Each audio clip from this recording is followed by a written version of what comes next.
Bonjour, bienvenue dans ce nouvel épisode du podcast de Cadre à Nomade. C'est le troisième épisode où je ne suis pas seul et pour la première fois je ne suis pas avec un homme. Est-ce que tu es là, l'invité? Oui, je suis là, je suis bien une femme, je te confirme. Comment tu t'appelles? Isabelle Payot. Enchanté Isabelle. Tu vas bien? Très bien, merci. Ouais. Déjà je te remercie parce que faut savoir qu'Isabelle a traversé un périple. Euh, le train, elle est sortie du train je crois, c'est ça, hein? Oui, oui, je reprenais le train pour la première fois après 3 mois, bon, avec le confinement, tout ça. Je prends le train qui tombe en panne, qui repart et qui s'arrête voilà, c'est comme à 10 mètres du buffet, là c'était à 10 mètres du quai. Et on a attendu pour être évacué. Donc merci parce que j'ai vécu une nouvelle expérience. J'avais jamais fait évacuation d'un train. Donc là, ça y est, j'ai coché la case évacuation d'un train. J'ai sauté hors du wagon sur les rails, aidé par du personnel bien sûr. Et donc voilà, donc je suis arrivée malgré tout, malgré les embrouilles. Ça fait une minute qu'on vient de discuter et il y a déjà une leçon à tirer. C'est que voilà, Isabelle a dit j'en tire déjà une expérience que j'avais jamais vécue. Et je trouve ça top parce qu'en regardant un peu ce que tu avais fait sur internet, des vidéos, à un moment Isabelle dit y a ceux qui vont vraiment se concentrer sur les trains qui arrivent tout le temps en retard. Et il y a ceux qui vont dire oh trop cool, mon train il est là aujourd'hui. Et ça m'avait beaucoup marqué. Je voulais commencer. Et il y a Théo dans l'épisode 3, tu vas comprendre pourquoi je dis ça après, qui il a compris ce que c'était un rallye en école de commerce quand il avait 23 ans, et avant pour lui un rallye c'était juste une course de voiture. Moi, le mot épiphanie, jusqu'il y a 3 mois, je croyais que c'était juste des galettes en janvier. Et il y a 2 mois, j'ai compris le sens que ça voulait dire en anglais. Donc l'épiphanie, c'est un moment où on a une révélation. Et quand on a fait un échange téléphonique avant cette interview, tu as employé ce mot. Donc du coup, je le comprenais à ce moment-là. Et j'aimerais qu'on commence par ça, que tu racontes ce moment, haha, cette épiphanie, comme on dit en anglais, quoi. Il y en a plein qui utilisent le moment waouh. Et ouais, le moment waouh, c'est bien, mais on a un mot, épiphanie.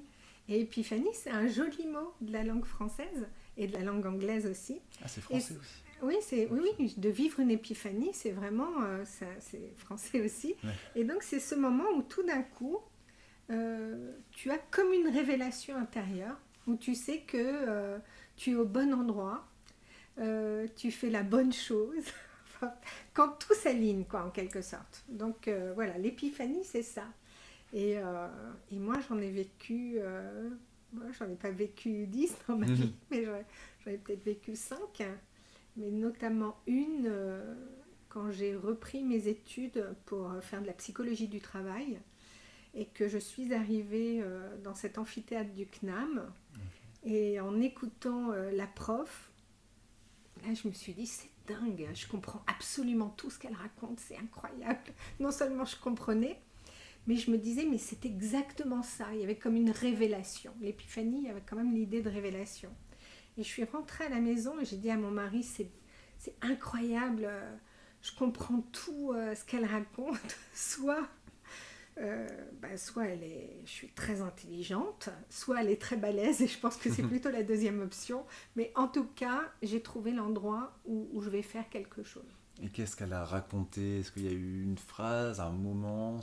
Non, je ne saurais pas te dire la phrase exacte, c'est tout le contexte qui faisait qu'elle mettait des mots sur ce que j'avais vu et ressenti, puisque moi, à l'époque, après avoir travaillé dans le privé, j'ai fait du développement commercial, etc. J'ai quitté cette entreprise où je faisais du développement commercial pour des questions comment dire, de discrimination raciale à l'embauche, hein, donc c'était impossible pour moi de continuer là. Enfin, je pouvais pas, quoi. Physiquement, je pouvais quasiment plus y retourner tellement je vomissais ça. Je peux pas le dire autrement, c'est peut-être un peu fort, mais donc j'ai cherché ailleurs et j'ai trouvé un poste comme responsable de formation et formatrice dans un GRETA. Le GRETA, c'est la formation continue pour les adultes. Okay. Ça dépend de l'éducation nationale, mais ça n'est pas financé par l'éducation nationale. C'est comme une PME. Et donc, je constatais que les gens qu'on formait, qui se reconvertissaient ou qui étaient au chômage, qui cherchaient un nouveau job, etc., certains retrouvaient du travail et d'autres n'y arrivaient pas. Et je me disais, c'est pas possible, on leur donne la même formation et pourtant, ils vont pas se réinsérer de la même façon. Et du coup, ça a commencé à m'interroger. Et comme moi, je commençais aussi à me dire, oh là là, je me sens un peu à l'étroit, j'ai besoin d'apprendre dans mes forces de caractère. J'ai l'amour de l'apprentissage, donc j'avais besoin de retourner travailler. J'ai cherché ce qui me conviendrait. Et la psycho, c'était vraiment quelque chose qui m'intéressait énormément. Et du coup, en cherchant, j'ai vu ce diplôme de psychologie du travail du CNAM qui me permettait d'aller me former le soir ou le samedi matin ou certains après-midi, parce que j'avais quand même déjà 3 enfants, donc c'était pas pratique. Il fallait que je continue à travailler, que je continue à m'occuper de ma famille et que je puisse me former. Donc je ne pouvais pas retourner à la fac. Donc je suis allée au CNAM et là, la vision de la psychologie du travail telle qu'elle était décrite, c'est une vraie psychologie du travail où le sujet est au centre. On n'étudie pas juste l'organisation de travail, on étudie le sujet actif au travail. Je ne sais pas comment te dire, c'est la relation subjective au travail que l'on a. Et tout d'un coup, quand elle parlait de ça, je me disais, mais oui, mais bien sûr, voilà, c'est ça le truc. C'est ça qui fait que certains vont réussir à se réinsérer directement et pour d'autres, ça va être plus compliqué parce qu'ils n'ont pas réglé peut-être un licenciement qui s'est mal passé, ils n'ont pas réglé la façon dont ils se voient dans l'activité. Il y a beaucoup de gens qui ont une image d'eux-mêmes qui est très, très dévaluée. Donc, tout d'un coup, quand elle parlait, quelque chose s'est ouvert dans ma tête, quoi. Quand cette prof discutait, je me suis dit, waouh, c'est absolument intéressant. Ça résonne en moi profondément, je suis au bon endroit. Voilà, Donc, c'est ça que je me suis dit. donc ouais, t'as une histoire, t'as ce moment, et là tout de suite, à ce moment-là, t'as déjà un plan. Ah mais j'ai zéro plan, j'ai rien du tout comme plan. J'ai juste le plan d'obtenir mon diplôme de psychologue. Puisque en fait, à la fin, tu as un titre de psychologue clinicien du travail. Et je me disais, avec ce titre-là, je vais pouvoir en faire quelque chose. Donc, et pas forcément ce qu'on nous disait au CNAM, puisque le psychologue clinicien du travail, il fait majoritairement de l'analyse de pratique, il va dans des situations qui sont difficiles, etc. Ça, je l'ai fait aussi. Mais j'ai eu la chance de rencontrer au CNAM, à mon premier TD, une femme qui me ressemblait, quoi, et qui était dans la même situation que moi, qui avait des petites filles. Moi, ma dernière avait 1 an, ses jumelles avaient 1 an. Et on a tout de suite sympathisé. Et voilà. Donc maintenant, je dis, c'était presque 20 ans après, on est toujours Donc, amis. c'était il y a 20 ans, Ça, ce début d'épiphanie. Ouais, c'était D'accord, il y a ok. 20 ans. Ok. Attends, 2000. Oui, c'est ça, en 2000. Et J'ai mis le pied au CNAM en 2000. et c'est ça un épiphanie, parce que là, Isabelle, elle raconte ça comme si c'était hier, j'ai l'impression. C'est ça, ouais. Alors c'était il y a 20 Mais ans, oui, c'est c'est excellent, le quoi. truc qui reste vraiment profondément ancré en toi, parce que c'est pas juste un petit waouh de passage, Oui. c'est quelque chose qui va changer profondément ta vie. Ça sera plus comme avant. Et c'est en général, ça le change en mieux, hein, bien évidemment, ça peut le changer en pire.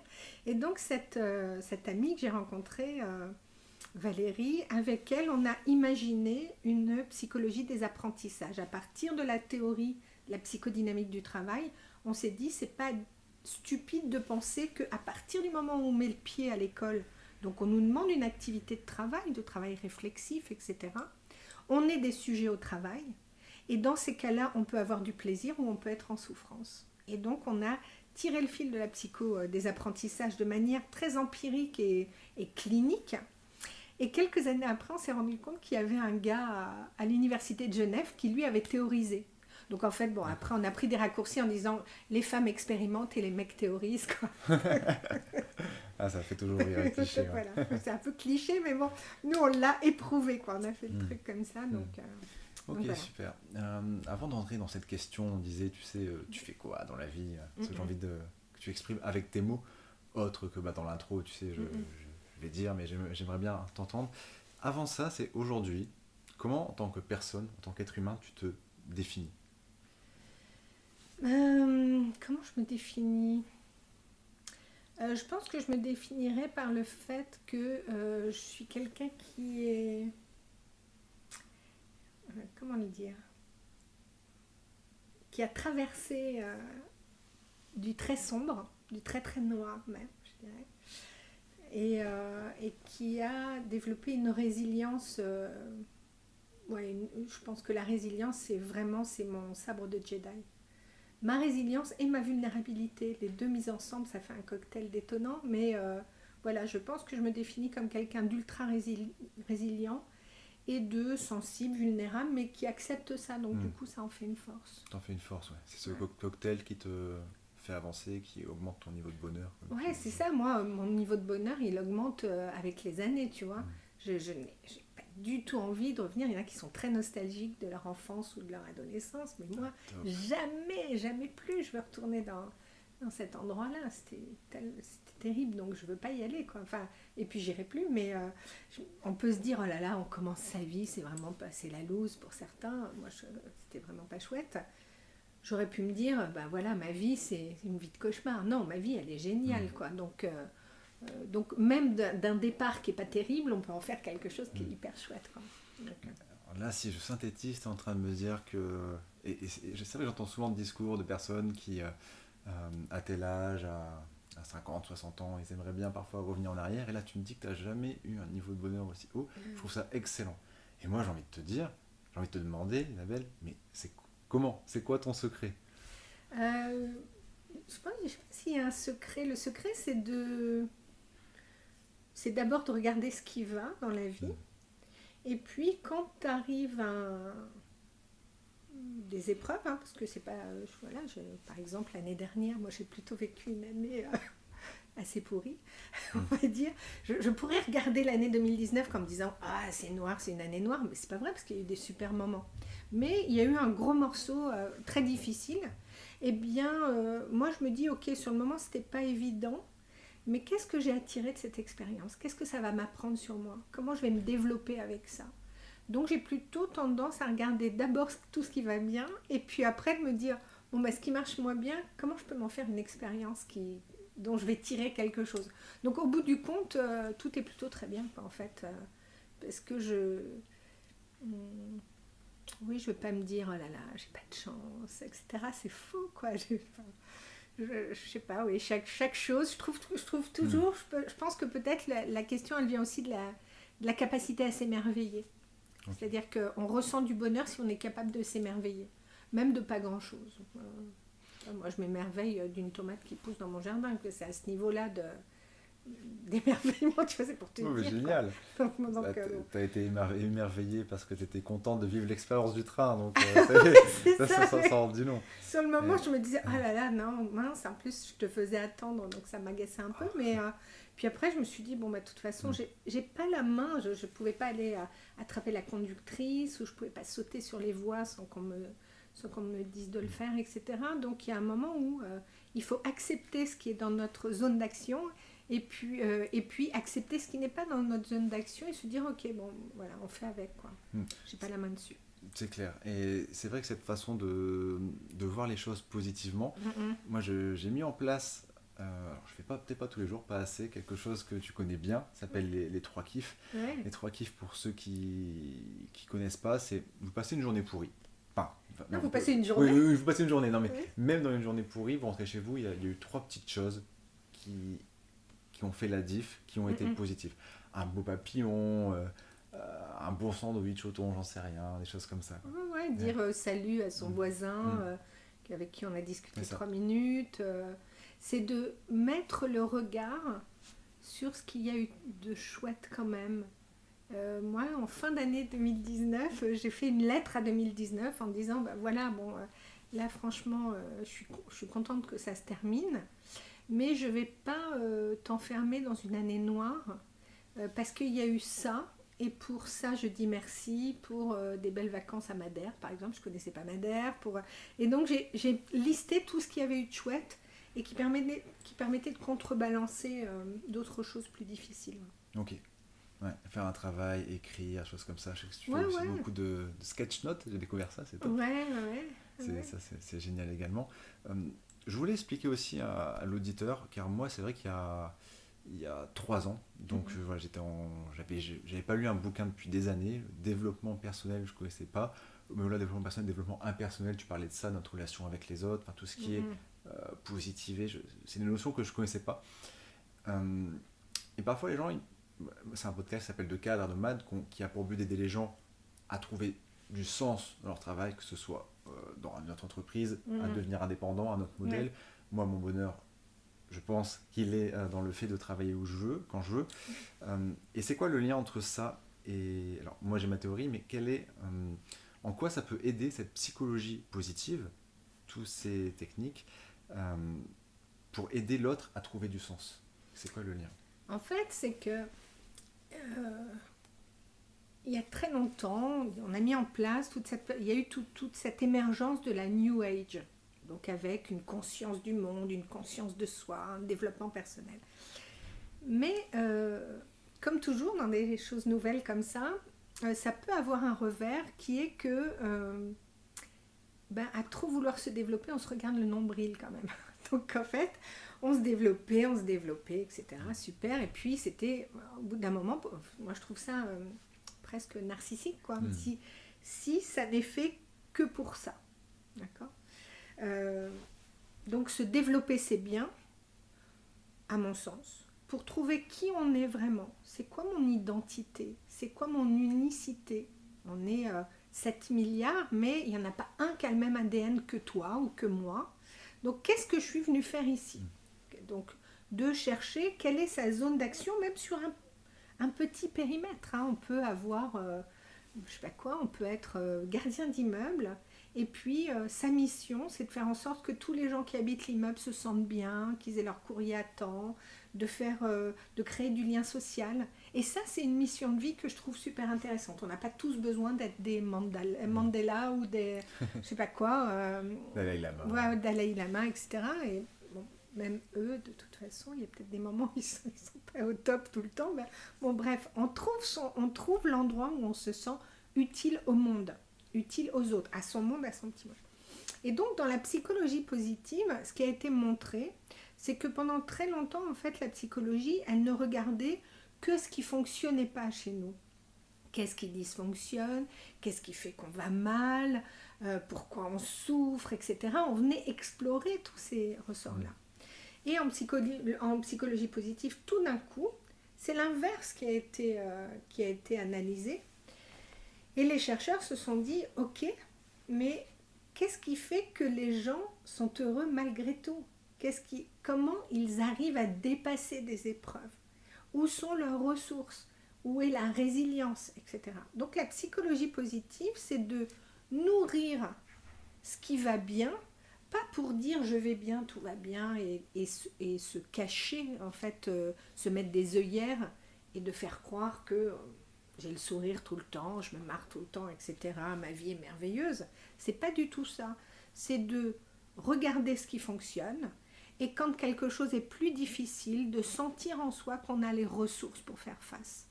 Et que un jour, d'abord, ça s'arrêtera, mais qu'on va pouvoir en sortir grandi et qu'on a suffisamment de ressources pour se déployer, pour tenir, pour faire face à des épreuves. D'accord. Et donc, quand on développe cette partie qui est plus positive et quand on se nourrit de ça, alors c'est comme si on remplissait le réservoir pour faire face à des choses qui sont moins heureuses, tu vois. D'accord, ok. Je fais le lien. Donc là, mettons, quelqu'un qui ne connaît pas du tout, parce que j'aime bien en fait donner des plans étape par étape. Quelqu'un qui t'écoute, actuellement, voilà, on va l'appeler Julien. Julien, il travaille dans une multinationale, il gagne bien sa vie, mais voilà, il n'est pas heureux par tout ça. Il entend ça, psychologie positive, il connaît vaguement, mais il n'est jamais rentré dans le détail. Qu'est-ce que tu lui conseillerais déjà de faire en premier pour trouver du sens via la psychologie positive, via ce que tu enseignes? Déjà, je lui dirais bravo Julien, parce que si tu as conscience que tu n'es pas heureux, si tu te rends compte que... Si tu réalises que tu n'es pas heureux alors que tu as coché les bonnes cases, peut-être que tu as un très bon job dans une multinationale, un très beau salaire, que tu habites en général dans les Hauts-de-Seine, dans un 100 mètres carrés, tu vois, et que tout va bien, que le dimanche tu vas faire des brunchs avec tes potes et que voilà, tu coches toutes les cases de la vie parfaite, tu vois. mais que malgré tout, tu ressens que ça ne va pas, alors je te dis bravo, Julien, parce que ça veut dire que tu es déjà branché sur ton ressenti.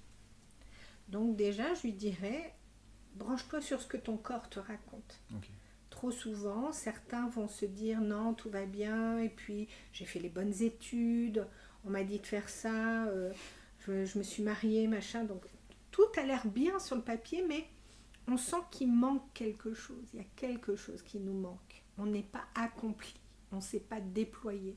Et donc, ça ne vient pas de l'extérieur et du matériel, ça ne vient pas du montant sur ma fiche de salaire, pas seulement. Si je me sens pas bien alors que je fais un job qui a l'air bien sur le papier et que je gagne bien ma vie, c'est que je suis pas au bon endroit, ou bien que la manière dont je le fais ne me convient pas, ou les personnes avec qui je le fais ne me conviennent pas. Donc il y a des questions à se poser là-dessus, de dire mais si vraiment j'avais une baguette magique et que je pouvais changer quelque chose, qu'est-ce que je changerais pour que mon quotidien soit mieux? Ça ne veut pas dire, il y en a beaucoup, moi j'en vois arriver, qui me disent, alors moi je vois pas mal de femmes aussi qui viennent et qui me disent, oh là là, j'en ai trop marre de mon job, je vais aller, je pense que je vais ouvrir des chambres d'hôtes. Alors, je dis, bah, super, mais vous aimez bien nettoyer des draps, récurer des chiottes, enfin, c'est un peu ça, enfin, c'est un peu, je le dis de cette façon-là, mais faire le ménage tout le temps, c'est ça aussi, avoir des chambres d'hôtes, c'est pas juste accueillir les gens, que ce soit super, etc. Donc, alors il y en a qui se disent, ah ben non, bah, pas trop là, effectivement, donc ou faire du fromage de chèvre dans le Larzac, etc. Peu importe. Parfois, je m'accomplis pas parce que je suis pas au bon endroit, je suis pas dans la bonne entreprise, etc. Mais il faut vraiment se poser la question de dire, si j'avais une baguette magique, qu'est-ce que je changerais? Est-ce que je changerais mon environnement de travail? Est-ce que je changerais les gens avec qui je travaille?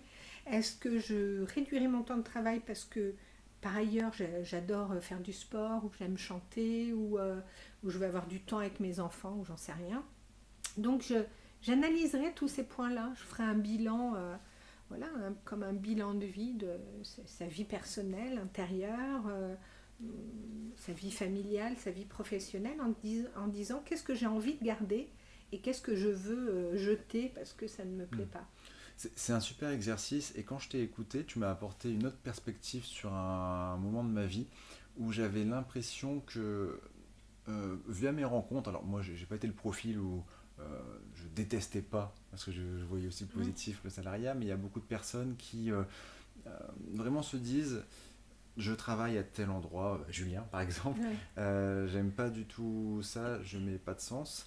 Et il y a un moment où tu parles que parfois on peut retrouver du sens dans son entreprise. Oui. Et ça m'a... J'avais jamais entendu cette perspective. Moi, j'avais un peu cette impression pour retrouver du sens, il faut quitter le salariat, il faut devenir freelance, ou alors il faut aller ouvrir une chambre d'hôte dans le sud. Et du coup, j'ai envie qu'on se concentre sur comment on peut j'emploie une expression à toi, réenchanter sa vie professionnelle. C'est pas de moi, tu l'avais utilisé. Comment on réenchante sa vie professionnelle en restant dans la même entreprise, tu vois? En fait, tu ne peux rester dans la même... Pardon. Vas-y, continue, je couperai. Tu ne peux rester dans la même entreprise qu'à partir du moment où les valeurs de cette entreprise sont tes valeurs. Ok. Toi, c'était impossible. Oui, par exemple, voilà l'entreprise dont je tairai le nom. Les valeurs de recrutement, de dire j'écarte la personne avec qui je travaillais, écarter les CV des personnes noires. Je me suis dit, mais c'est ce que vous prenez pas? Il m'a dit oui. Je dis, c'est bizarre, ils sont tous noirs. Et il me dit, ah oui, mais vous me traitez de raciste? Je dis, non, je ne vous traite pas de raciste, ça c'est un jugement. Je constate simplement que vous avez écarté tous les CV des personnes noires. Et je vous rappelle que la discrimination raciale à l'embauche est interdite en France. Et là, comme un bon lâche, il m'a dit, c'est pas moi, c'est machin, le PDG. Et là, je me suis dit, non. Parce que ça a rajouté une couche qui est que moi, une de mes valeurs, c'est quand même le courage. Et que là, lui, il avait zéro courage. Et donc, j'aurais préféré que le mec me dise, écoutez, voilà, j'assume, voilà ce qu'il en est. Bon, ça m'aurait dégoûté, mais au moins, il a su aimer là, de dire, c'est pas moi, c'est l'autre. Ça m'a énervé, je ne porte pas les questions de ceux qui se mettent en position de victime ou de j'ai pas le choix, etc. Ça m'énerve. Donc là, les valeurs n'étaient pas celles-ci. Donc il y a vraiment une question de je reste dans une entreprise si les valeurs, si je me reconnais dans les valeurs, si je me reconnais dans la mission de l'entreprise, etc. Et peut-être que dans cette entreprise-là, je ne suis pas encore au bon endroit parce qu'on n'a pas toujours la chance de pouvoir montrer pas seulement ses compétences professionnelles, mais ses talents, ses qualités, ses envies, être force de proposition. Et on attend souvent d'être choisi, tu sais, c'est comme quand on va en boom, la première fois qu'on va à une boom, on est assis ou assise comme ça et on attend que quelqu'un vienne nous inviter à danser. Par moment, il faut se lever et puis il faut dire, bon allez, c'est moi qui vais aller demander, peut-être qu'elle me dira non ou il me dira non, mais au moins je suis active, quoi. Là, c'est la même chose. Oui, moi aussi. Et donc là, c'est la même chose, c'est de dire si les valeurs de mon entreprise me plaisent et si je pense qu'il y a des choses à faire, eh ben, je peux commencer à réfléchir à ce que je pourrais amener à cette entreprise. Et on sait maintenant, et on le voit, il y a de nombreuses entreprises dans lesquelles se développe l'intrapreneuriat. C'est-à-dire, je deviens entrepreneur à l'intérieur. Okay. Et je propose quelque chose. Et quelque chose qui aura de la valeur pour l'entreprise. Mais pour moi aussi, puisque c'est une mission. Qu'est-ce que je peux te dire ? Dernièrement, j'ai participé à un webinaire sur la question de l'inclusion qui était organisé par Tétu. Et il y avait une femme qui était là, qui travaille chez Engie. Et elle a développé un réseau de femmes à l'intérieur de chez Engie pour vraiment que les talents féminins soient plus en avant. D'accord. Après, ce réseau-là, comme les femmes, parfois, ça fait quand même partie des minorités visibles dans le monde du travail, invisibles plutôt dans le monde du travail, elle a aussi créé un lien avec Tétu pour qu'il y ait une meilleure inclusion des LGBT au sein de l'entreprise. Donc, elle a trouvé sa mission. C'est-à-dire qu'elle travaille au sein d'Engie, elle reste dans une structure qui est quand même relativement classique, normée. Hein, c'est une grosse entreprise qui est assez classique. Et pourtant, elle trouve quelque chose où elle va pouvoir amener sa fibre. Par ailleurs, si je prends un autre exemple, j'ai qui est devenue une amie, formation ingénieur, etc. Pareil, très normée. Travaille chez BNP Paribas. Et puis, elle découvre le sketchnoting. Elle a envie de porter ça. Elle développe une proposition d'intrapreneuriat au sein de BNP qui s'appelle la tribu des agiles. Et maintenant, cette tribu de sketchnoteurs, eh bien, sketchnote les interventions, les conférences et fait partie du département communication. Donc, elle a réussi à créer sa propre activité en accord avec ce qu'elle aimait au sein de la boîte pour amener de la créativité et de l'innovation. Donc, ça demande du courage. Voilà, c'est ça que j'allais dire. De le dire, d'oser, et peut-être qu'on va me dire non. Peut-être qu'on va me dire non ou qu'on va me dire revois ta copie. Mais si j'essaye pas, je peux pas le savoir. Et si j'essaye pas, je peux pas être juste en train de me morfondre en disant oui, mais les gens sont pas gentils parce que moi je peux rien faire.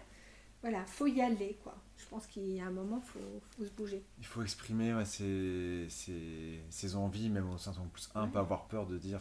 C'est vrai que moi aussi, la première fois que j'ai dit à mon plus 1 que j'avais peut-être des envies à long terme d'avoir une autre voie, de faire autre chose, j'avais vraiment cette impression que j'allais le trahir, tu vois. Et mais il m'a dit, mais fais ce que tu aimes en fait. Ouais. Et je pense que dans une entreprise comme ça apporte tellement de champs de possibilités. Et c'est vrai que je n'y ai jamais pensé, quoi. De vraiment entrepreneur dans une boîte. Et je trouve que c'est top. Oui, ou de regarder. Moi, je me souviens d'une patiente qui me disait non, il faut que j'arrête, j'aime pas ce que je fais, ça va pas. Et en fait, son métier, c'était bien son métier. Elle était très très forte dans ce qu'elle faisait, mais pas à l'endroit où elle le faisait. Je dis, l'équipe avec laquelle vous êtes, c'est des tocards. Enfin, ils étaient maltraitants. C'est horrible, quoi. Je dis non, changez d'endroit, mais restez. Ce que vous faites, vous le faites très bien et vous aimez le faire. Parce que quand on analysait ça, c'était vraiment ce qui l'enchantait. Donc, restez dans votre métier, mais mettez-vous ailleurs. Parce que l'endroit où vous êtes est toxique.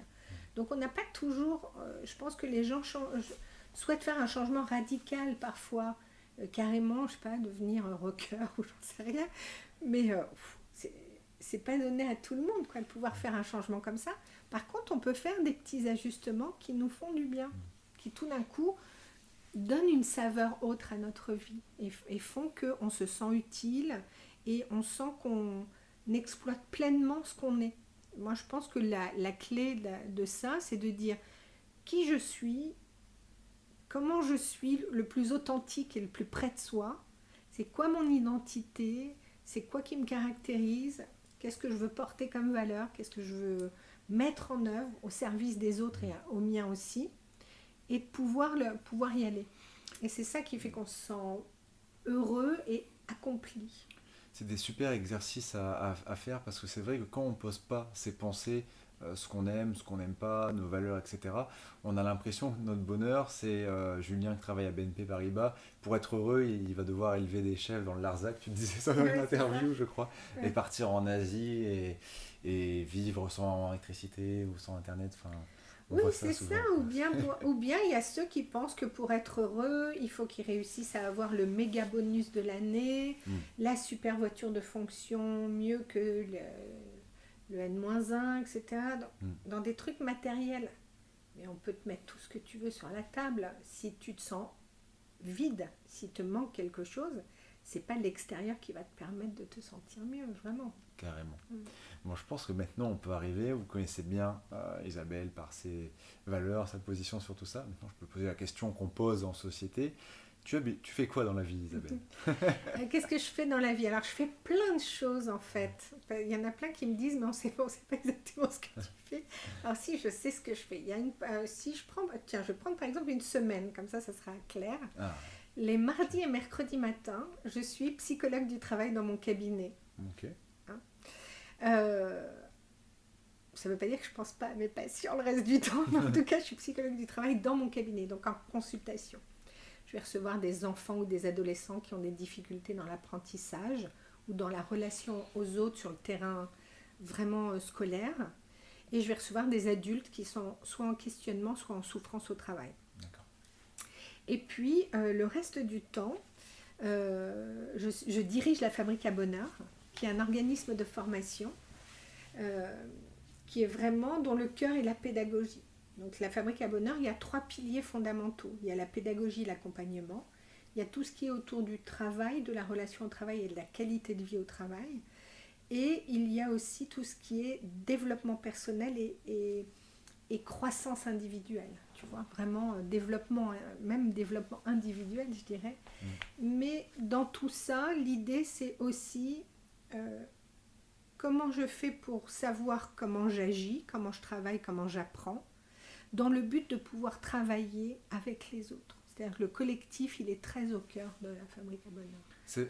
Oui, je te coupe parce qu'il y a quelque chose aussi, quand j'ai écouté sur YouTube, j'ai eu un déclic un peu récemment, c'est-à-dire que, alors moi je connaissais rien au monde du développement personnel, comme on dit, c'est très à la mode, j'ai découvert ça beaucoup pendant 2 ans, et j'ai eu un autre regard récemment, et toi tu as confirmé en fait ce regard sur ça, que le développement, tu disais ça en début d'interview, mais je voulais vraiment revenir là-dessus, où c'est pas juste se développer soi, c'est aussi, je crois que tu as prouvé ça tu t'es appuyé sur une étude scientifique, que tu disais que on était surtout heureux par la relation notre relation avec les autres, interpersonnelle, c'est ça? Oui, c'est ça, les relations interpersonnelles, mais c'est aussi dans toutes les études en psychologie positive, on s'est rendu compte que c'est aider les autres qui nous fait du bien, quoi.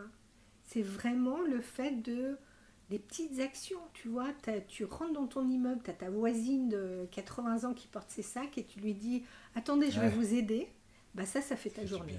Ça fait ta journée. Pas pour te glorifier, pas pour dire « Ah là là, mais qu'est-ce que je suis bien, c'est vraiment... je m'aime ». C'est pas ça, c'est vraiment de dire... À la fois, tu te sens utile et tu te mets en lien avec l'autre. Et tu vas l'aider comme ça. L'aider, c'est peut-être aussi écouter quelqu'un, etc. Et pas le faire dans le but d'avoir de la reconnaissance. Le faire parce que ça te semble juste, tu vois. Et donc, aider les autres, ça fait du bien. Donc, si on est juste tout seul, on se développe tout seul, au bout d'un moment, ça ne marche pas parce qu'on est des animaux sociaux, on est en interaction. Donc, il faut bien qu'on arrive à être en relation avec des gens qui nous ressemblent. Très souvent, on est beaucoup avec des gens qui nous ressemblent, puisqu'au bout d'un moment, on choisit des gens qui sont comme nous, des amis, etc.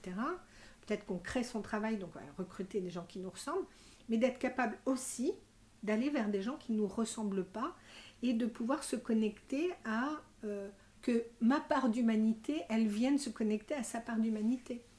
Donc de créer de la connexion quoi, entre humains. C'est vrai que ça m'a beaucoup... Parce que moi, je reste quelqu'un de très cartésien. J'adore les études scientifiques. Tu sais, après une étude, et quand tu as dit ça, ça a encore plus validé ma croyance. Donc merci pour ça. Donc, la fabrique à bonheur. Moi, j'avais une question. Pourquoi il y a un S à bonheur? En fait, il y a un S à bonheur parce que le bonheur avec un grand B et sans S, on ne sait pas quand on va l'atteindre. Je pense qu'on pourra le savoir peut-être au dernier moment sur notre ligne mort, si on a le temps, parce que si on ne meurt pas d'une crise cardiaque, Oui. oh zut, ça va trop vite. Mais si on a le temps de voir et de faire le bilan de sa vie et de dire le bonheur, je l'ai vraiment vécu, je l'ai vraiment ressenti, on pourra le dire à ce moment-là. Mais comme je disais tout à l'heure, des bonheurs, il y en a plein. Dans une même journée, tu as plein de petits bonheurs. Dans un mois, tu as plein de petits bonheurs. Dans une année. Donc, c'est jamais blanc ou noir. C'est toujours nuancé. Il y a des moments qui vont être durs à traverser, mais il y a plein d'autres micro-moments qui vont être chouettes. Et donc, on avait mis bonheur avec un S en se disant c'est plein de petits bonheurs qui peut-être à la fin du parcours feront un gros bonheur. C'est ça. Et en disant qu'on peut fabriquer ces bonheurs-là aussi, en tout cas, on peut les observer, on peut regarder ce qui fonctionne plutôt que ce qui ne marche pas et de s'en plaindre. Et donc d'être vraiment dans une question de choix. Parce que certains vont dire « Ah oui, mais votre truc de psychologie positive, moi je suis réaliste. » Et ça me fait hyper marrer. Parce qu'en fait, il n'y a pas de réalisme. Il y a une subjectivité. Et donc dans cette subjectivité, tu peux soit choisir subjectivement de voir tout ce qui va mal, effectivement, et tu vas en trouver, vraiment. Ou tu peux regarder ce qui marche bien, sans fermer les yeux sur ce qui dysfonctionne, etc. Mais faire un vrai choix. Et moi, je me souviens bien qu'à un moment de ma vie,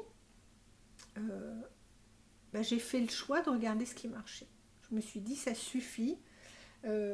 Ça y est, j'ai utilisé mon capital pourri, je l'ai dépensé très tôt dans ma vie. Donc maintenant, je vais vraiment m'atteler à nourrir, puisque maintenant j'ai la main sur ce que je fais. Je suis devenue grande et c'est moi qui décide en partie de mon destin. Je vais m'atteler à regarder ce qui marche. Et il y a vraiment une phrase comme ça, c'est Sœur Emmanuelle, mais qui dit souris au monde et le monde te sourira. Et cette phrase-là, elle m'a vraiment percutée. Je me suis dit, ah ouais, mais oui, c'est exactement ça. Et quand tu la mets en action, c'est pas juste le dire, quand tu la mets en action, et bien quand tu souris au monde, le monde te sourit, vraiment. Donc moi, je crois que c'est un choix. Je peux choisir de me plaindre parce que c'est bien, j'aime bien râler, machin, etc. Donc c'est le choix absolument subjectif de quelqu'un. Mais ça ne va pas entretenir du bon. Ou bien le choix de se dire, ok, je vois que tout ne va pas bien, mais il y a beaucoup de choses qui vont bien, je vais plutôt regarder ça. Ouais, c'est normal, il y a du bien, il y a du mauvais, et parfois c'est humain, on va toujours plus se concentrer sur le train qui arrive en retard que le train qui est arrivé à l'heure. Dans un article de BFM, on verra jamais le train Paris-Barcelone est arrivé à l'heure. Enfin, voilà, oui, mais ça, tu sais, ça fait partie de nos biais, tu connais les biais cognitifs, et ça, c'est le biais de négativité, où pour un truc négatif, il va t'en falloir au moins 10 pour que ça positifs pour que ça contrebalance. Ouais.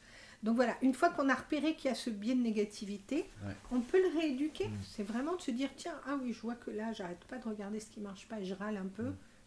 Je vais changer de braquet parce que je me fatigue moi-même. C'est ça. Et je pourrais parler des heures avec toi de biais.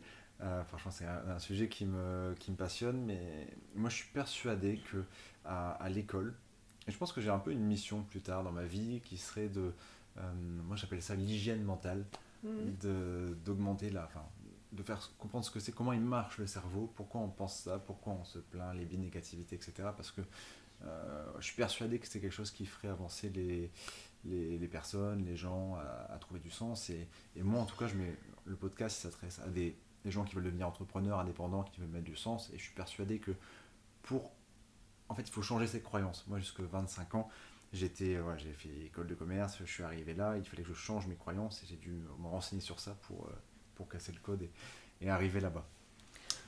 Alors, oui, tu changes tes croyances. Il y a aussi le fait que ce qui est intéressant, c'est de regarder qu'est-ce que ton éducation t'a apporté, que Ouais. tu as envie de garder. Qu'est-ce qui est chouette, que tu as vraiment envie de garder.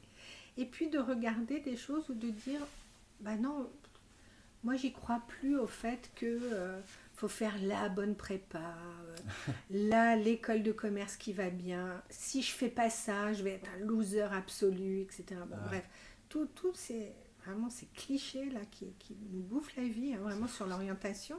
Et donc de dire qu'est-ce que je garde et qu'est-ce que je garde pas. Et ensuite, maintenant que je ne suis plus un enfant et que je n'ai pas juste à obéir à mes parents, puisque je suis devenue adulte et que je peux leur parler comme à des adultes et qu'on peut avoir un joli lien entre les parents et les enfants, ça reste toujours parent-enfant, mais à un niveau adulte, qu'est-ce que je décide de faire? Qu'est-ce que je décide de garder ou qu'est-ce que je décide de mettre en œuvre? Et donc du coup, moi j'ai plein d'exemples comme ça, de gens qui comme toi ont dit, bon bah, c'est bon, j'ai fait la bonne école de commerce, mais non, ça me fait plus rêver. J'ai pas envie de ça. Et ça, c'est d'autant plus vrai aujourd'hui. Je dirais que ta génération, elle a encore plus le courage de ça. Tu fais une super transition avec un point que je voulais aborder avec ça, j'en demandais pas tant. En plus, tu disais tout à l'heure voilà, que parfois on avait tendance peut-être à être avec des gens qui nous ressemblent. Et je voulais aussi t'inviter sur le podcast car on n'est pas la même génération, Non. on n'a pas du même sexe, mais pourtant je suis persuadé que je voulais vraiment avoir l'avis, pas juste d'un des hommes blancs de moins de 30 ans, tu vois. Je voulais vraiment avoir ton avis sur ça. Et par rapport à la génération, ce serait quoi pour toi les différences entre ma génération, donc 25-35 ans, et la tienne, tu vois. Moi, je pense que la génération, ta génération,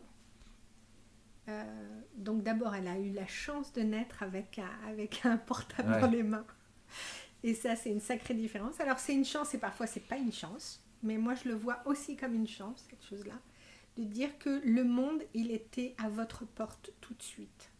Vous avez eu la possibilité, et vous avez la possibilité, de vous mettre en lien avec le monde entier. D'avoir à l'instant toutes les informations. Et du coup, c'est comme si vous étiez reliés plus, quand on voit le bon côté des choses, et c'est plutôt celui-là sur lequel je vais me pencher, de dire que vous savez que vous avez des frères et des sœurs partout sur Terre, tu vois, en quelque sorte. Ouais. Voilà. C'est bon. Alors, donc ça, c'est ma vision des choses. Donc ça, je trouve ça extraordinaire, vraiment, puisque nous, c'est quelque chose qu'on a dû apprendre, et vous, c'est venu comme ça, vous le savez tout de suite. Vous avez grandi avec ça. D'autre part, on est arrivé au bout d'un modèle. On est arrivé au bout d'un modèle de management par la peur, où on obéissait bien, on suivait les rails de ce qu'on nous avait dit de faire, etc. Bon, après, tu en avais quelques-uns qui, comme moi, étaient un petit peu rebelles, parce qu'ils ne savaient pas faire. Mais globalement, on nous disait de faire ça, on le faisait, etc. On ne remettait pas tellement les choses en question. Tu vois, l'esprit critique, il était là, mais pas complètement.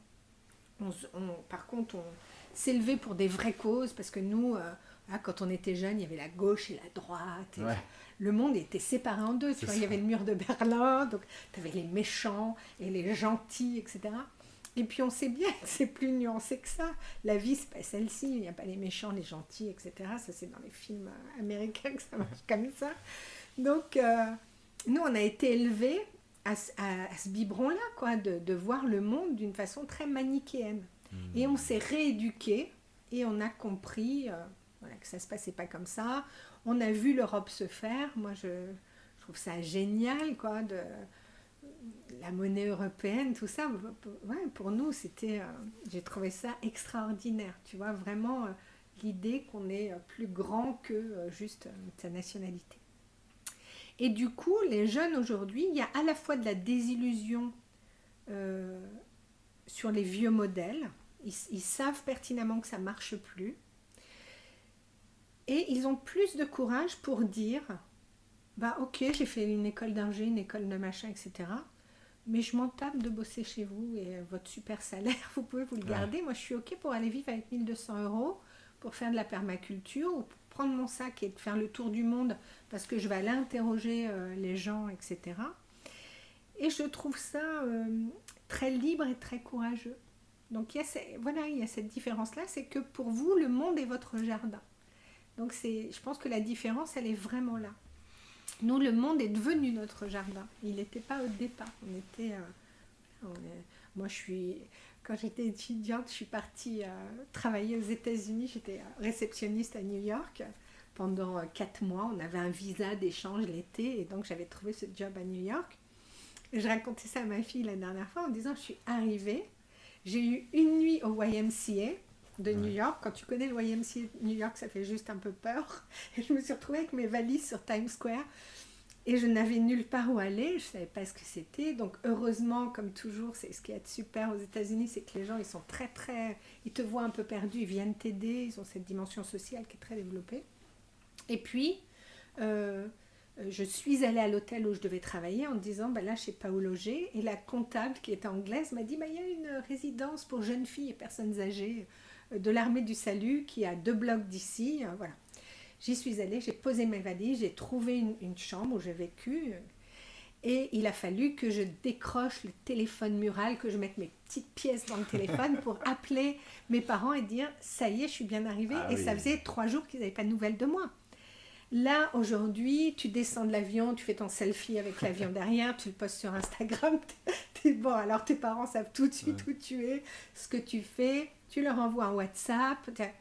Voilà, tu n'as plus ce truc où tu te sens...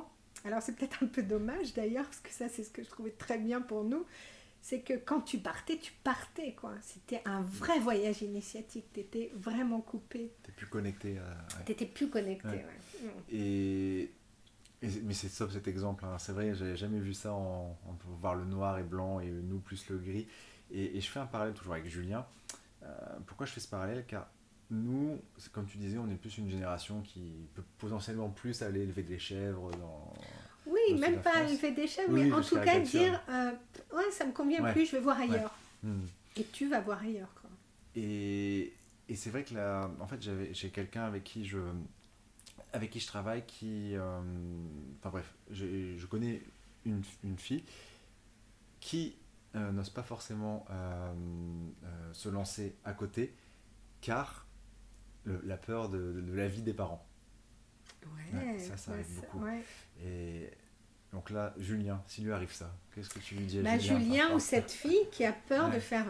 Julienne. Oui, voilà, qui a peur de rendre ses parents tristes. Je lui dirais, il est temps de grandir, surtout si elle a plus de 20 ans quand même. Je dirais, il est temps de grandir parce qu'elle ne va pas rester toute sa vie à juste faire plaisir à ses parents.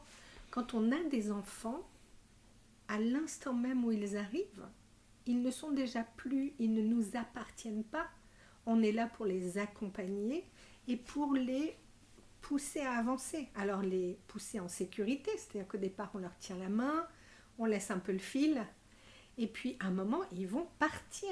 Et ça, c'est l'ordre normal des choses. Et ils vont faire leur choix. Que leur choix soit bon ou pas bon, les parents vont être là en disant « Allez, vas-y, on te fait confiance.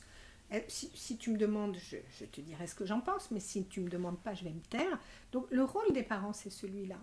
C'est pas de vouloir vivre leur réalisation par procuration et en disant « Waouh, ma fille a ce super job et elle émarge à temps et elle a fait telle école et c'est super. » Et tout d'un coup, si elle me dit qu'elle veut ouvrir une boutique pour vendre des cheesecakes ou je sais pas quoi, ou faire autre chose, là, tout d'un coup, narcissiquement, en tant que parent, ça va pas me plaire. Il y a un souci quand même. Donc, je pense qu'il y a vraiment à grandir et à pouvoir dire « Écoutez, papa, maman, vraiment, je vous adore et je vous remercie. » Si elle peut les remercier, hein, il y a des parents qu'on ne peut pas remercier pour ce qu'ils ont fait, mais si elle peut les remercier, de dire « Je vous remercie infiniment pour ce que vous m'avez permis de faire. Mais aujourd'hui, je décide de prendre ma vie en main. Et même si ça vous fait peur, je vais tenter l'aventure d'eux. Je vais essayer ça. Et je vous demande vraiment de ne pas vous inquiéter parce que c'est ma responsabilité. » Donc, il y a vraiment quelque chose comme ça. Il faut grandir à un moment. Malheureusement, je vois dans certaines familles que les parents ne laissent pas leur enfant grandir. Donc, bien dommage. Donc Julien ou Julienne, allez en thérapie et puis libérez-vous de votre loyauté qui vous enchaîne, quoi. C'est clair. Mais je pense que tu as déjà très très bien aidé Julien pendant 50 minutes déjà. Je pense que Julien, tu pourras envoyer un message à Isabelle pour la remercier. Isabelle, moi, à la fin du podcast, alors pas la fin parce que c'est une partie assez longue, la dernière partie, avant d'entrer dans cette dernière partie, si je te dis wesh ma gueule, tu me réponds quoi?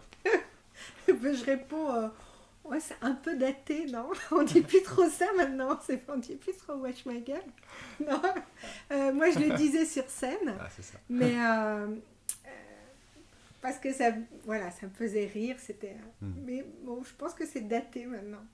Ce spectacle qu'on a fait sur la fabrique à kiff, qui était une jolie façon c'était une belle façon de passer des informations sur la psychologie positive à des personnes qui n'auraient jamais lu nos livres. Donc la majorité des lecteurs sont des lectrices de la psychologie positive. Et donc là, en créant un spectacle d'1h15, en mettant en scène, en dansant, en racontant des bêtises, etc., ça permettait de faire venir des personnes qui n'auraient jamais entendu parler de ça. C'était une autre façon de délivrer de l'info. Donc c'est une belle expérience qui, je pense, en tout cas moi, m'a sorti de ma zone de sécurité, plus que de ma zone de confort, je préfère dire la zone de sécurité, en pensant sincèrement au début que je serais d'abord incapable de tout mémoriser. Et puis surtout, chaque fois que j'ai joué ce spectacle, il n'y a pas un soir où j'ai pas eu un soir ou une après-midi où j'ai pas eu le trac. Avant de monter sur scène, j'avais un trac mais effrayant, avec des frissons dans les gencives, j'avais l'impression que j'allais perdre mes dents, une boule au ventre, etc. Et pourtant j'étais capable de dire wesh ma gueule sur scène. Ça se voyait pas que tu avais la boule au ventre. Moi mais vraiment très très traqueuse. Et ensuite, une fois que j'étais sur scène et dans le mouvement, ça partait, quoi. Je pense que un des secrets, c'est ça, c'est qu'on peut on réfléchit beaucoup à ce qu'on fait, à ce qu'on va faire, à ce qu'on voudrait faire, etc. Et on a peur. Et une fois qu'on est dans l'action, la peur s'en va. Donc, c'est ça. On se pose souvent beaucoup plus de questions avant que pendant.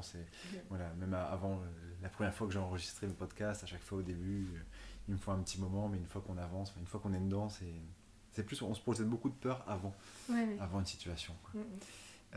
On arrive à la dernière partie. Alors, c'est toujours les mêmes questions, et la première question, elle me fait rire parce que je sais pas pourquoi, à 25 ans, je sais pas pourquoi je raconte ça, j'avais demandé l'âge d'une femme qui avait 50 ans, une de mes collègues, et moi ça me paraissait naturel, et après il y a des collègues qui m'ont dit que ça se faisait pas trop, donc j'ai appris ça à 25 ans. Et du coup, dans cette question, alors, c'est pas que je te demande ton âge, mais je le dis. Et puis je sais que vu que tu es plus heureuse, tu as plus de bonheur maintenant qu'avant, je me permets de dire ça. Isabelle, tu as 55 ans aujourd'hui. Ouais. Ouf, je me trompe pas, c'est bien. Elle fait quoi, la Isabelle de 65? Ah, la Isabelle de 65, qu'est-ce qu'elle peut faire? Alors, déjà, elle fait son jardin, ça c'est sûr. Elle plante des fleurs, elle fait son potager. Elle dessine toujours, elle écrit encore, et elle est à la tête d'une super jolie entreprise qui s'appelle la Fabrique à Bonheur et qui a vraiment déployé tous ses talents. C'est-à-dire que je me vois très bien dans des locaux, je les ai dans ma tête, une belle équipe agrandie. Tu as déjà fait ce travail avant de visualisation? Oui, en tout cas, moi je vois exactement dans quoi je veux être. Super. Donc oui, cette Isabelle de 65 ans, elle est à la tête d'une belle grosse entreprise, mais qui fonctionne bien pour continuer à financer des beaux projets qui ont du sens. D'accord. C'est pas Isabelle de 65 ans, elle n'est pas à la tête d'une entreprise pour conduire une Jaguar, par exemple. Tu vois, ça, je m'en fous total. C'est pas tellement ça qui m'intéresse, c'est d'être capable de financer des projets, d'aider des assos, etc. Tu vois, avec une dimension aussi solidaire. Donc voilà, moi à 65 ans, je serai toujours en activité, hein, ça c'est certain. Super. À moins que la vie me dise non, c'est fini pour toi, et que genre en sortant de chez toi, je me fasse écraser par le bus. Mais bon, en tout cas, comme je dis toujours à mes enfants, si jamais je meurs écrasée par le bus, dites-vous que j'étais vraiment très heureuse, donc dites-le à mon enterrement. Hein. N'oubliez pas de le dire. Super. Alors mon autre question, la deuxième question du rituel. Le 30 septembre 2016, dans une vidéo qui est parue sur YouTube, tu exprimais tes 3 kiffs. Un de ces 3 kiffs, c'était le fait que ta fille t'avait offert un week-end pour toi et ton mari en Normandie. Aujourd'hui, je vais te poser une question qui est complètement l'opposé de ça. C'est quoi ta plus grosse peur dans le milieu dans ton activité professionnelle? Ma plus grosse peur, mais... Je pose quand même ça à quelqu'un qui fait de la psychopositive. Ouais, mais parce que j'allais te dire, j'ai pas de grosse peur. Ça serait quoi? J'ai un contrôle fiscal. Et encore, même ça, c'est pas une très grosse peur, mais non, j'ai pas de très grosse peur. J'ai aucune grosse peur parce que je me dis que je fais au mieux. C'est pas parfait, mais au moins c'est fait, donc c'est déjà bien. Fait est mieux que parfait. J'ai pas de grosse peur. J'ai pas de grosse peur parce que dans le milieu professionnel, j'aurais rien du tout. Vraiment, je sais pas quoi te dire là. J'ai aucune idée. J'ai pas peur de me dire tout s'effondre. Je perds mon job, etc. Parce que non, ça serait une autre épreuve, et puis je ferais autre chose. Hein. J'ai pas de peur. Mais j'ai beaucoup travaillé sur mes peurs aussi. Hein. Donc c'est peut-être ça. C'est bien. Du coup, je vois que tu me poses cette question et que le travail que j'ai fait est intéressant. Super. Non, j'ai pas de grosse peur. Bon, moi, je suis contente de l'avoir posée dans ce cas-là. Ça va à l'opposé des 3 kiffs, mais je pense que cette question peut faire du bien. Comme tu disais, tu as vu un avancement. Quoi. Oui, c'est ça. Et puis en général, de dire, mais... C'est aussi la question de au pire du pire du pire. C'est de dire, ah oui, tu as cette peur-là, d'accord, donc ta peur c'est celle-ci. Et au pire, il se passe quoi? Et au pire, il y a quoi? Et au pire, c'est toujours, en fait, à la fin, c'est toujours au pire, je meurs ou un truc comme ça. Bon, mais on se rend compte qu'on arrive à démonter le mécanisme de cette peur-là. Et puis, moi, il y a quelqu'un que j'aime beaucoup, avec qui j'ai fait une conversation là, pendant le confinement, et donc que j'adore, qui s'appelle Ilios Kotsou, qui est docteur en psychologie, qui a de très beaux podcasts, en tout cas de très belles conversations sur Facebook, et qui fait de la pleine conscience, etc. Et Ilios, il a beaucoup travaillé sur la question des émotions. Et j'adore quand il raconte cette histoire où il a failli se noyer quand il était jeune, et du coup il avait une peur de l'eau effrayante. Et un jour il est devenu papa, et il s'est dit, faut bien que j'apprenne aussi à ma fille à nager, quoi. Donc il va falloir que je fasse quelque chose. Et souvent on dit, il faut vaincre ta peur, il faut surmonter, il faut combattre, tu vois, un truc hyper guerrier. Et lui il dit, en fait, un jour, ma peur et moi, on est allés se tremper les pieds dans l'eau. Et on est revenu s'asseoir sur la serviette. Et le lendemain, ma peur et moi, on est allés dans l'eau, on avait de l'eau jusqu'aux genoux, etc. Donc il continue un peu chaque jour. Et il dit, aujourd'hui, ma peur et moi, on se baigne, et on se baigne toujours à un endroit où on a pied, mais de dire, on ne va pas faire contre ces émotions, et notamment la peur, on va faire avec. Okay. C'est-à-dire que quand on lance un projet, où, je te disais tout à l'heure, je monte sur scène avec le trac, avec la peur au ventre. Je la vois, je la reconnais, mais elle ne va pas m'empêcher d'avancer. Donc je dirais que même si j'avais... Il faudrait que je réfléchisse à cette grosse peur. Pour le moment, j'en ai pas, mais si j'avais une peur, je me dirais, je ferais avec, je la prendrais sous le bras en disant, allez, j'avance avec ma peur, parce que de toute façon, sinon je vais m'arrêter, je serais paralysée, quoi. Et c'est quand même d'être en action et de mener des choses qui fait qu'on se sent vivant, quoi. Merci. Question rituelle suivante. Celle-là, je me demande si tu te l'es déjà posée. Si, donc il y a 2 conditions avec toi, si tu avais dû faire un métier qui n'avait rien à voir avec la psychologie, ni entrepreneur, qu'est-ce que tu aurais choisi? Je pense que j'aurais été dessinatrice, illustratrice. Bah oui. Vraiment, c'est... Ouais, j'aurais fait des dessins toute ma vie parce que vraiment je me suis reconnectée avec un morceau, il n'y en a pas, non, il n'y en a pas beaucoup, mais celui-là était chouette de mon enfance, où j'avais la chance d'aller dans un atelier qui était tenu par un monsieur qui s'appelait Léon. Et donc il y avait une grosse barbe, et il était très hippie, quoi. Mm.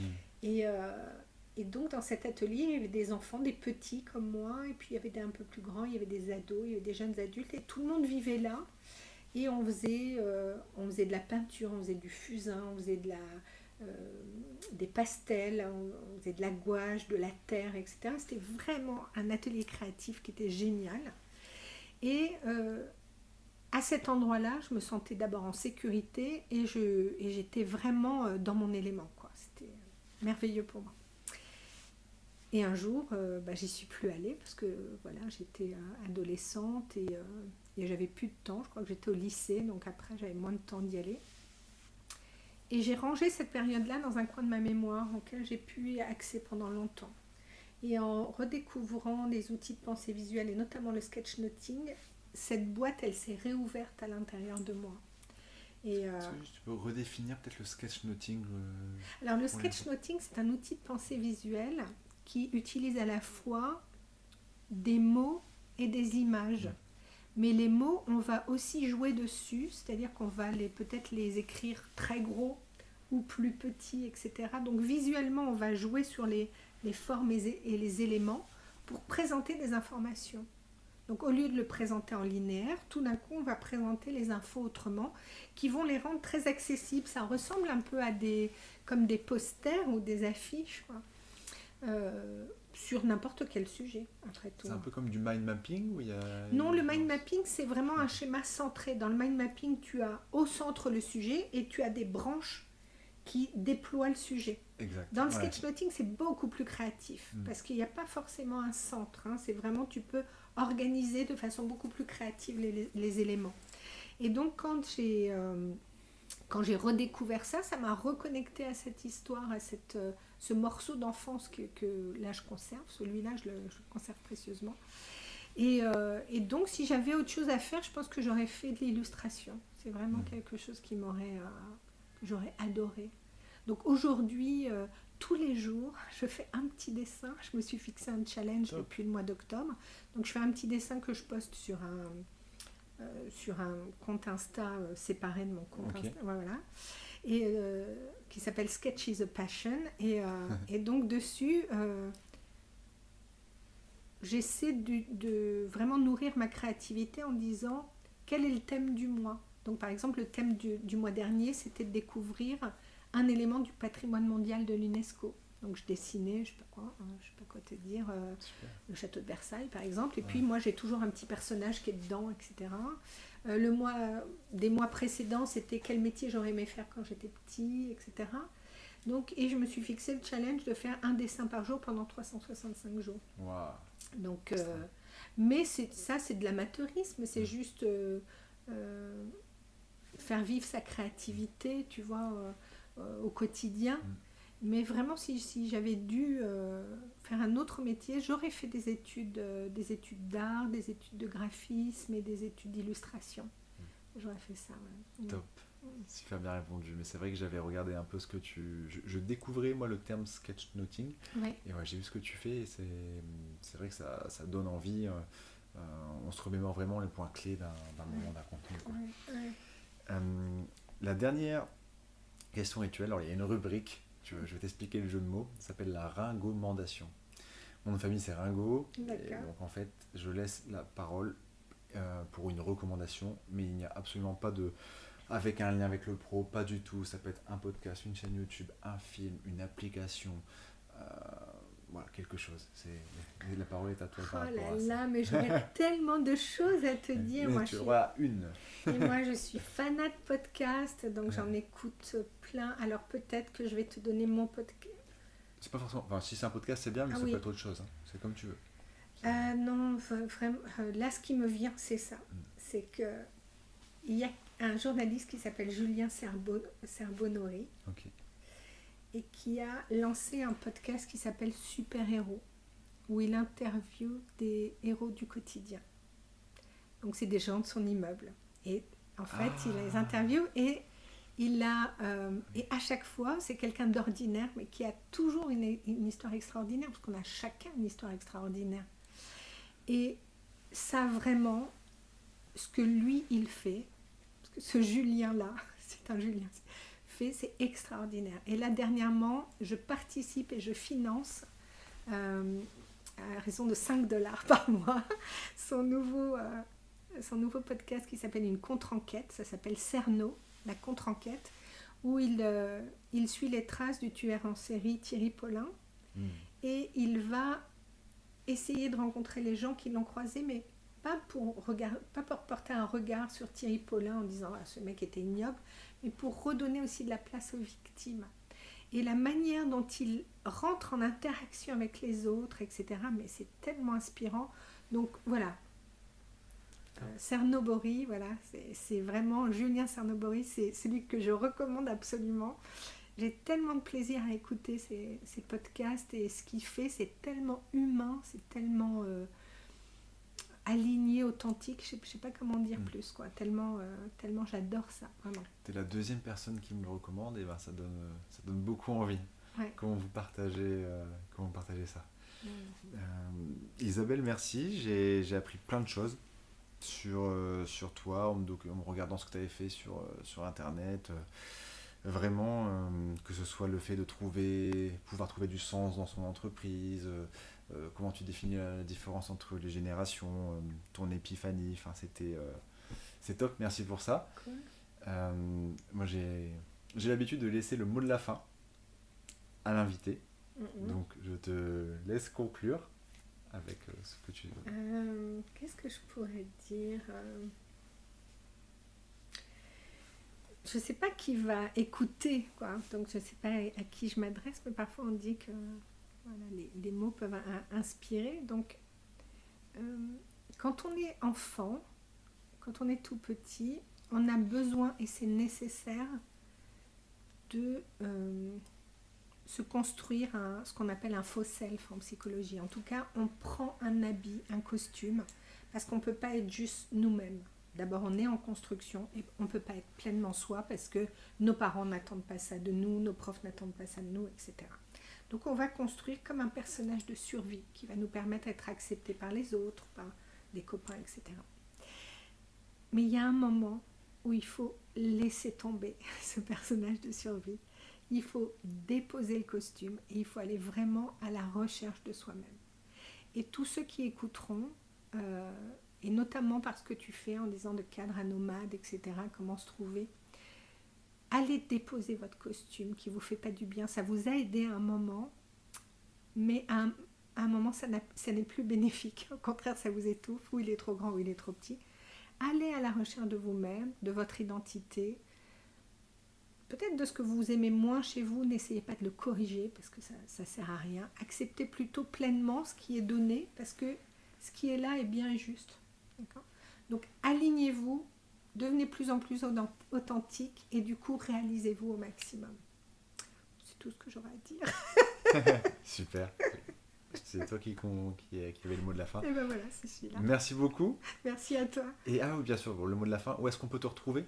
Alors, on me retrouve sur lafabriqueabonheur.com. On a une newsletter qui est super chouette si vous avez envie d'avoir un point de vue très positif. Donc on me retrouve sur La Fabrique à Bonheur. Et puis sinon, voilà, sur mon compte Instagram ou sur mes petits dessins. Bref, enfin, on me trouve, quoi. Je le mettrai dans la description, vous pouvez regarder en dessous. Merci Isabelle. Okay, merci à toi, merci beaucoup. Au revoir.